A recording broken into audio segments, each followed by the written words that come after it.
Thank you.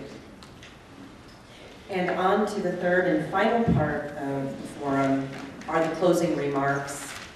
Each candidate will have 1 minute to tell us anything additional about their points of view, bring up any issues, tell us about themselves, whatever they wish, for 1 minute. And I'm not going to make Mr.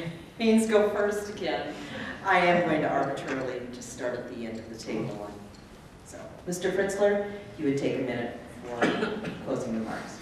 Well, first I want to thank the League of Women Voters for giving this opportunity. My closing is pretty much an overview. First of all, I've always stated that the primary purpose and mission of the local government is to provide for the public health and safety of its residents through police, fire, protection, water, safe water and sewer systems. We also need to assist SIU increase enrollment, which is our population as well, by cleaning up our existing neighborhoods and enforcing our ordinances fairly and encouraging home ownership. Carbondale needs a mayor with a diverse background to bring people together, and I'm the only candidate that has experience working on the city council, working for SIU, and working with the local business community. From organizing agency reps that serve 40,000 refugees to recruiting Main Street volunteers, I have the experience to unite people that are interested in making Carbondale a better place to live, work, and play.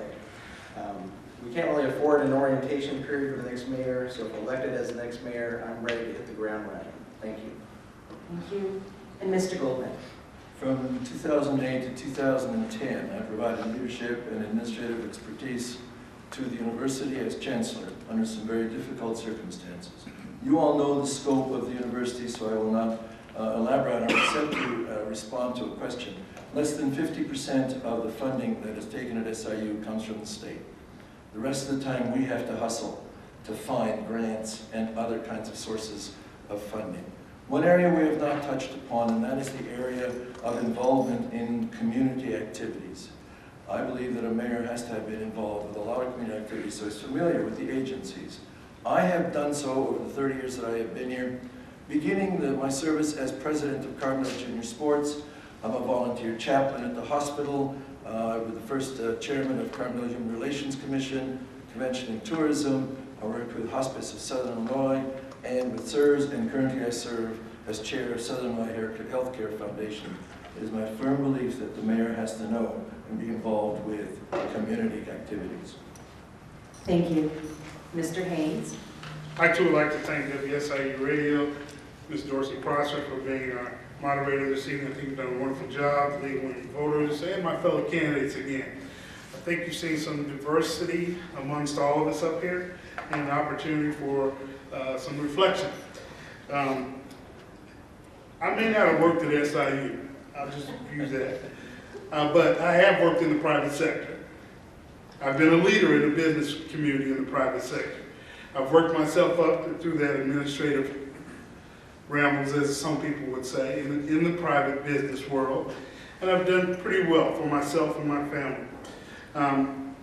Granted, not big time, but that's part of my life. And I think that those things have provided solid leadership responsibility for me as your next mayor. I too believe that the next mayor will have to hit the ground running, needs to have some background and experience in that. And I have that background and that experience, and I want to bring it back to Carbondale. Thank you. And Mr. Mulroney?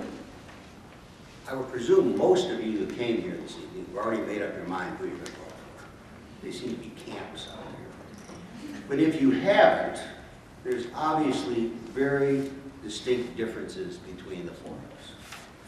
And when you leave here this evening, you should be able to figure out which one you want to vote for. Now, my experience is I was the administrator of Memorial Hospital for 33 years. That is a position of leadership, it's in the business community, and I dealt with every aspect of this community. And I think it provides a very solid, I hate to say training ground at this stage of my life, but maybe a training ground to step on to the next role as mayor of this community.